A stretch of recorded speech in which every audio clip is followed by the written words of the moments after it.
Il Marco Salmeri si ferma dopo mesi di certezze, pioggia, vento, fango ovunque, una partita che diventa subito battaglia. Il Milazzo spinge, aggredisce, prova a prendersi la scena, Franchina colpisce al volo e costringe il portiere della Gelbison a un intervento complicato.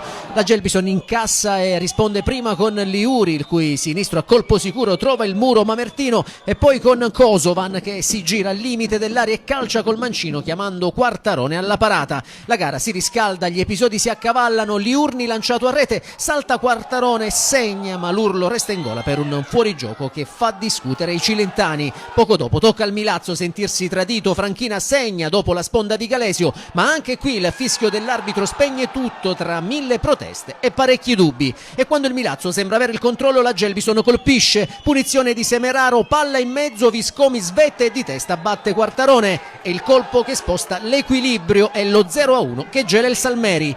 La ripresa riparte senza sconti, la Gelbison è fredda, lucida, affonda ancora con Coscia che crossa dalla destra e trova Kosovan, rapido ad anticipare Quartarone a firmare il raddoppio col mancino. Per l'ex IG Virtus e Castrum Favara è il secondo sigillo in maglia rossoblù. Il Milazzo barcolla ma non cade, Franchina sfiora il gol con un tiro cross che esce di un soffio alla sinistra del portiere. Il finale è puro nervo, Curiale entra e cambia l'inerzia, si fa trovare sul secondo palo e di testa spinge dentro il pallone che riapre la partita.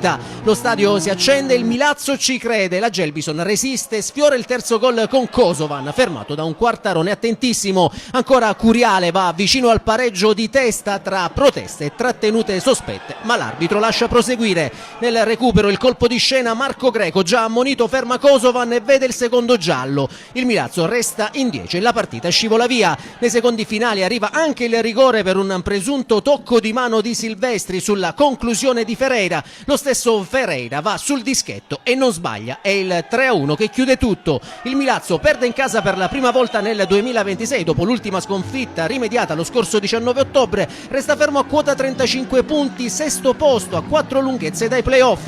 La Gelbison invece esce dalla Marco Salmeri con 3 punti pesantissimi, sale a quota 30 e rilancia il proprio cammino.